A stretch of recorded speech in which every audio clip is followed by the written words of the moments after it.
In today's video, I want to take the time to talk a little bit about Death Stranding, a game that I know a lot of you guys are excited for, myself included, but I saw a rather interesting YouTube comment on one of our videos recently, and I don't want to throw the user under the bus, but he or she noted, Death Stranding is such an overhyped game. I have seen nothing in gameplay at all that justifies the excitement, and it got me thinking, so credit to that user. Again, I'm not going to throw him under the bus, but if you want to dig through our videos and check our comment section, I'm sure you can find that comment. But credit to you for making me think about this topic and making me assess Death Stranding from a hype and anticipation standpoint and whether or not it warrants that hype and anticipation. And to keep the answer short, I do think that yes, the hype is absolutely warranted, and I'll explain why, but I just want to generally talk a little bit about Death Stranding, and I do want to open the forum in the comment section for you guys to give your own thoughts on Death Stranding, whether or not you think it's an overhyped game, what has really impressed you about the game, why you're excited for it, and anything in regards to Death Stranding. If you want to speak on it, go to the comment section and let me know what you guys think, because I do think this is a little bit of a divisive game, which is so surprising to me,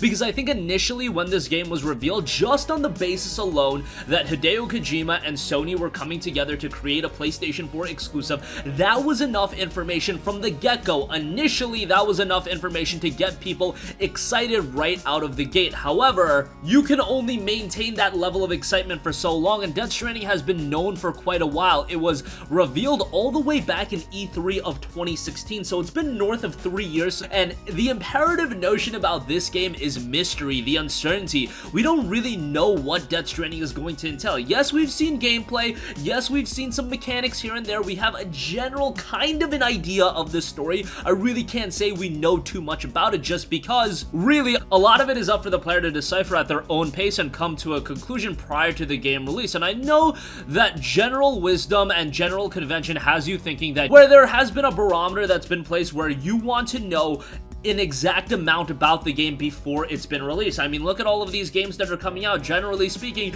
you get a lot of story trailers, you get a lot of gameplay trailers, you get a lot of gameplay demos for a lot of games. A platform like E3 is supposed to be a platform where you showcase these gameplay demos, where you showcase story trailers, where you showcase actual information about the game. And Death Stranding, don't get me wrong, has gotten a bunch of trailers. It has gotten a sizable gameplay demo, and we have been given more insight over the last couple of months or so, but I think a lot of you guys are a little bit skeptical just on the basis that yes, this game has been shrouded a little bit in mystery. But let me try to give you a little bit of clarity. So this was a pretty famous quote from Hideo Kojima when talking about the game. He noted, "People have created walls and become accustomed to living in isolation. Death Stranding is a completely new type of action game." Okay, that is the imperative statement. It's a new type of action game.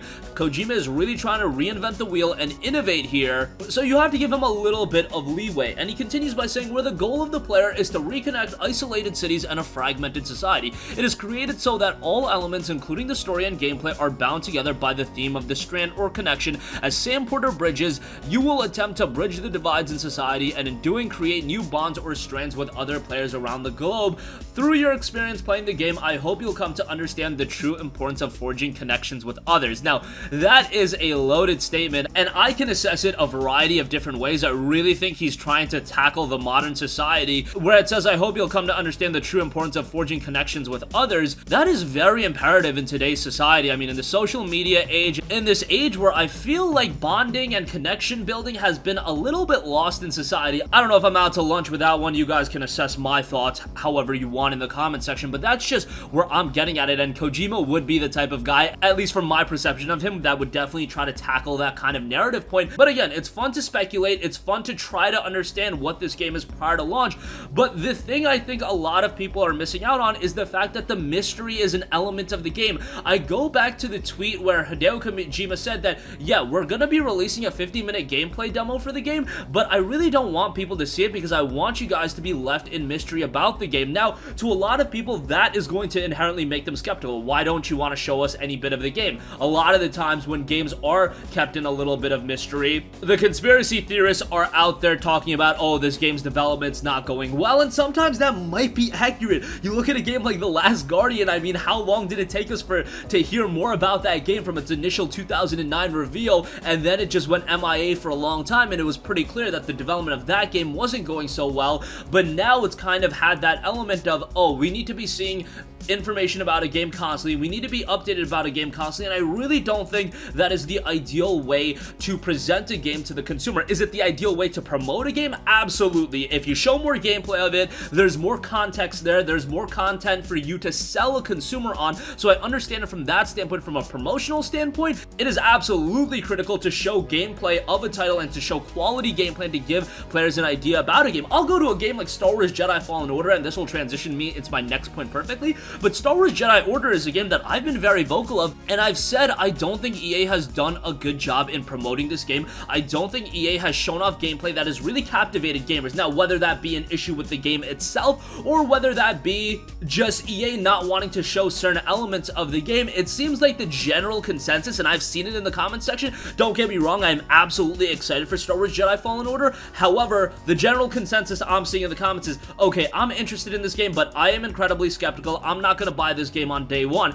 The general consensus with Death Stranding is, yes, there is that notion of, I don't know what I'm getting out of this game. I don't know if this is going to be the game for me, but I would say the overwhelming majority of gamers are still very much excited for the game, and here is the difference between Star Wars Jedi Fallen Order and Death Stranding, and that is the idea of goodwill. What has EA done over the last few years? They have destroyed all of the goodwill that they had from gamers, and I know that this game is being done by Respawn, and Respawn is an incredible studio. They did Titanfall 2, Apex Legends. They are very, very talented. However, it still has that EA label to it, and more importantly, it has the Star Wars EA video game label to it. I point to Star Wars Battlefront, Battlefront 2. EA took a license to print money. That's what I often refer Star Wars Battlefront as, and they somehow did wrong by it. Star Wars Battlefront is nowhere near the game that it should be. What's the difference between EA and a Hideo Kojima Productions title and a Sony published game that is a PlayStation 4 exclusive? That is goodwill. I give you the track record of Hideo Kojima titles. Metal Gear Solid 1, 2, 3, 4, 5. Maybe one of those games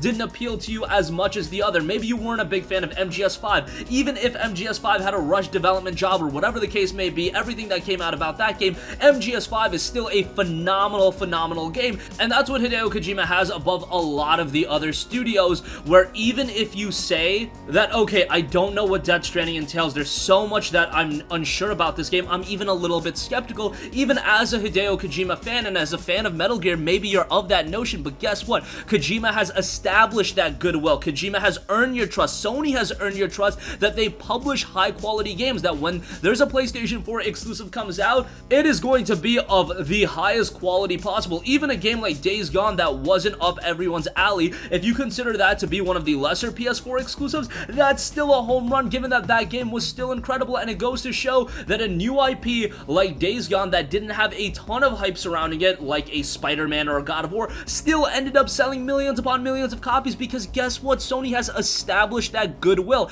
That's why Kojima, unlike a lot of other studios and a lot of other publishers, he doesn't need to give you clarity into what this game is, because an element of this game and the presentation of this game relies on there being a little bit of mystery, there being a little bit of suspense. At least that's what I'm getting at. Why else would there be that notion of, oh, I don't want you to see this lengthy gameplay demo because maybe it reveals a little bit too much? Because an imperative element of this game is that element of mystery. You're supposed to not know what's going on. There's supposed to be that skepticism. There's supposed to be a little bit of an unknowing, and yes, I know that is a little bit scary given that you're probably going to be dropping your $60 on it, but guess what? Here's the stamp of approval that I think pretty much is a confirmation that this game is going to be turning out good. The game's reviews are going up on November 1st. That is a full week ahead of the game's release. When is that ever done in gaming? Sometimes when reviews aren't posted until release day, we're a little bit skeptical, saying, oh, how is this game going to turn out? But when the review is being posted a week ahead of release, man, I have to assume that Kojima and the entire staff there, Sony, whoever played this game, they are incredibly confident with how this game turned out. They know they've got a home run on their hands. Is it going to be a 10 out of 10? Is it going to be on the level of an MGS4 or an MGS3? I don't know. At that point, we're literally expecting a 9.5 or a 10 out of 10. And honestly, I really don't like to expect that out of a game, but there are studios and there are developers where I do almost expect that. A Naughty Dog, a Kojima Productions, even a From Software these days I am of that notion that even if I don't know anything about it, we all know The Last of Us Part 2 is gonna be good. We all know that Elden Ring is probably gonna be a very good game, and in the case of Hideo Kojima, yes, he's a little bit more off the wall. In the case of Death Stranding, I think he's trying to push the envelope a little bit further, but I don't think there's necessarily anything wrong. Again, he's trying to innovate, he's trying to create something new, and if that idea of him promoting the game too much, giving too much clarity about the game would actually damage his vision for the game, then ultimately, I agree with Kojima and the team of actually trying to hide a little bit of the certain elements of the game, maybe releasing gameplay that isn't the most captivating to gamers because they want a little bit of that air of mystery. But that's my 2 cents on it. I am still incredibly hyped for Death Stranding, and I know there's a portion of you guys that based on what you've seen, you're not that sold on Death Stranding. However, I think come November 8th, this is still going to turn out to be one of the best games of the year, and I hope I could ease a little bit of the skepticism that some of you guys have. I definitely want to hear from you guys. I know a lot of you guys are picking this game up, but are you still not sold on the game? Or are you going to wait on the reviews? Again, they're being posted on November 1st, so you're going to be able to look at them prior to the game's release. But let me know all of your thoughts in the comments section down below. Thank you for watching, and goodbye. Hey guys, we hope you enjoyed the video, and if you did, make sure to hit the subscribe button, and if you're already subscribed, do us a favor and hit the bell icon. This way you'll be notified whenever we post a new video. That's the best way to keep up with all of our uploads, and we usually try to upload 2 videos a day. And with the bell icon hit, you'll be notified whenever we do upload a video. As always, thanks for watching.